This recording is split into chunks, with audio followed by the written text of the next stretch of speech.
The effectiveness of a ship is directly proportional to the efficiency of the men who man the ship.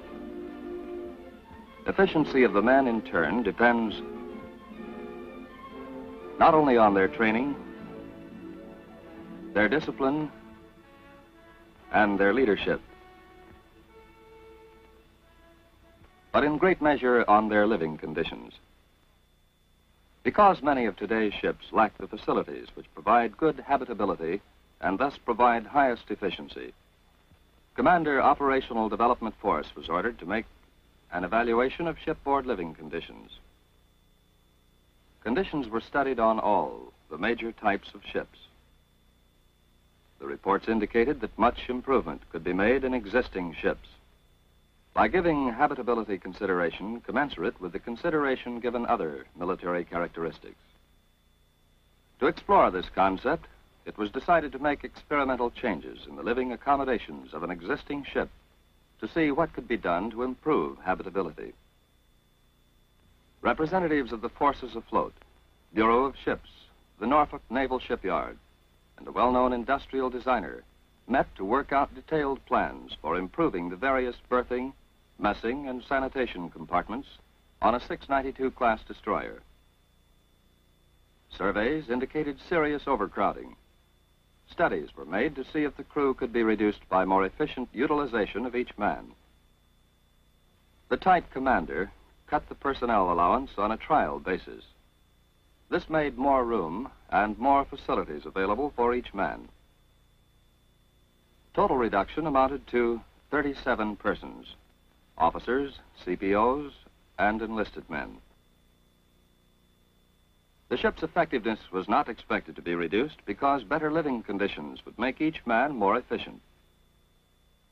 The Meredith was scheduled for regular overhaul and a 3-inch 50 gun conversion, and was selected for habitability improvements on an experimental basis. When the Meredith tied up, the berthing spaces were like this: very crowded, very inconvenient lockers, no readily available place to store personal belongings.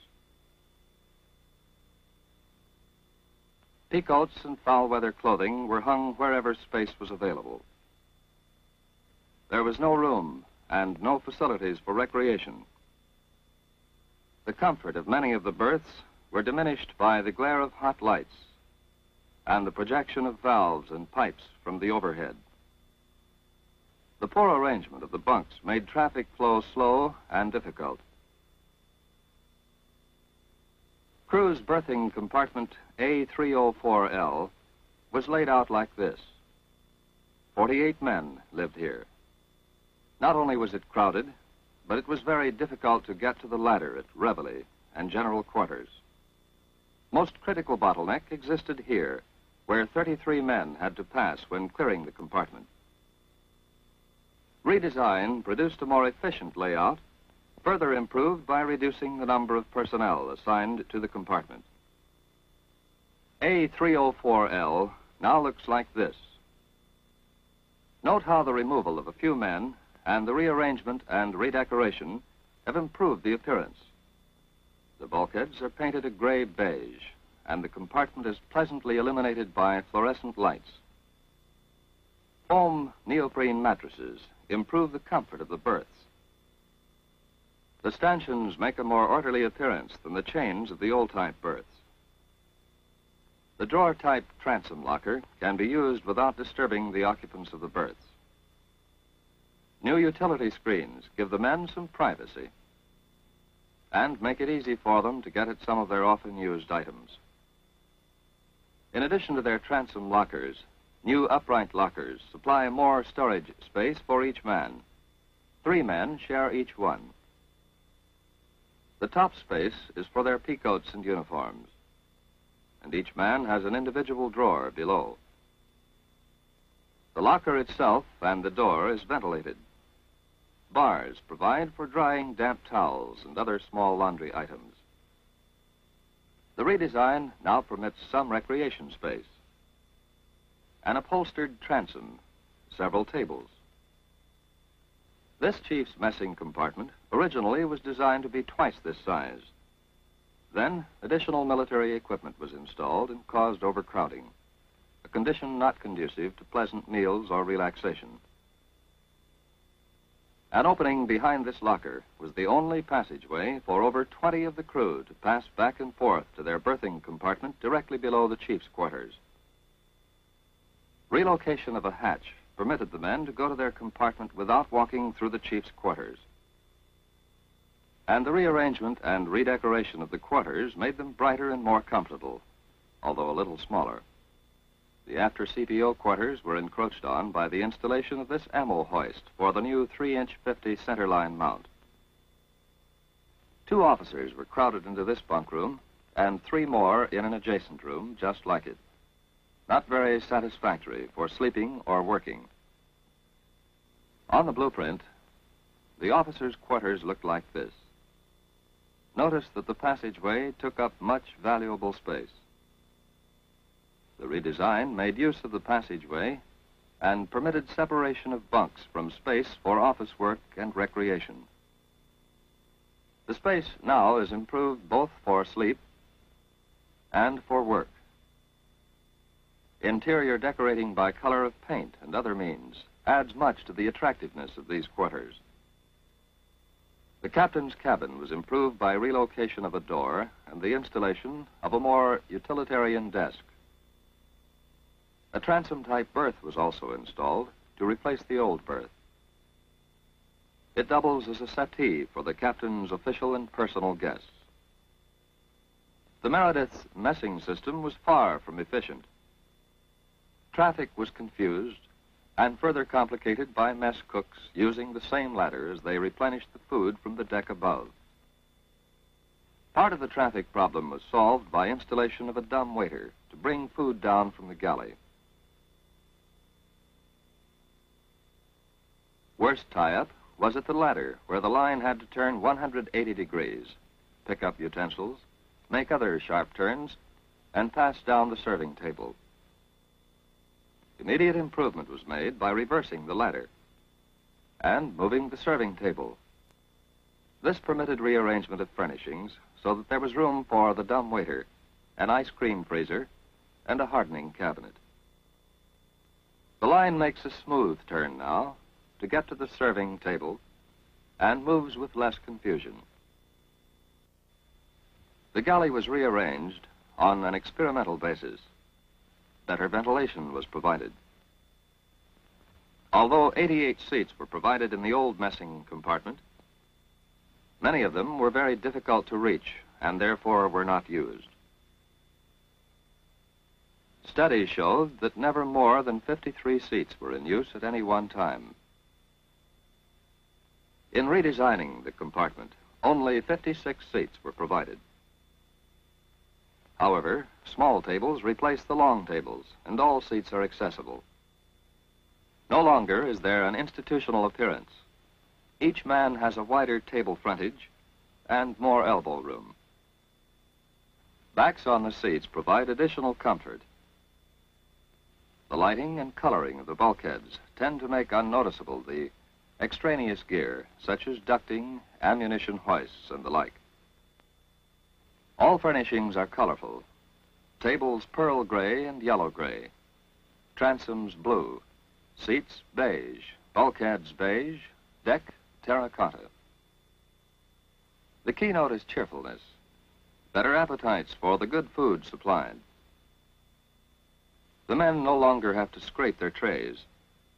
Redesign of the scullery permits them to leave them here for disposal of scraps in the garbage grinder. A piano is installed to enhance the use of the compartment for recreation after messing hours. The smaller tables are more adaptable to recreational pursuits than are the old 8- and 10-man tables. This is the redecorated and rearranged wardroom. Better lighting, new color scheme, tan and green drapes, attractive table lamps, a smaller, more utilitarian sideboard, and a narrower table, all making for an air of spaciousness and comfort. The sanitary facilities on the Meredith were overcrowded. Ratios were changed so that now there is one lavatory for 15 men and 1 shower for 32 men. On the plans, it looked like this: water closets, urinals, wash basins, and shower, all in one steamy, smelly compartment. Rearrangement and a bulkhead permitted division of the head from the washroom facilities. Experiences like this tended to reduce human dignity. To correct this deficiency, screens were installed, permitting a degree of privacy hitherto unknown. As an experiment, towel drying facilities were provided in the forward washroom by installation of this bank of newly designed lockers. The doors are removable, so that toilet articles stowed in the door may be taken out and placed conveniently for use. In the towel space, continual circulating air dries the towels after use. You have seen some of the improvements which can be made in living conditions aboard existing ships. The improvements made are not as perfect as desired for 2 reasons. First, many cable runs, pipelines, and vent ducts are economically unfeasible to relocate. And second, the experimental nature of the job permitted such deficiencies as these to remain. A scuttle in a main passageway to trip hurrying feet. A petcock suspended from the overhead. Even a 5'10" sailor is too tall here. Lockers which are still inadequate to stow all of a man's gear. Soiled laundry storages of inadequate capacity. In spite of these defects, the Meredith experiment has already shown that much can be done to improve living conditions on ships now in commission.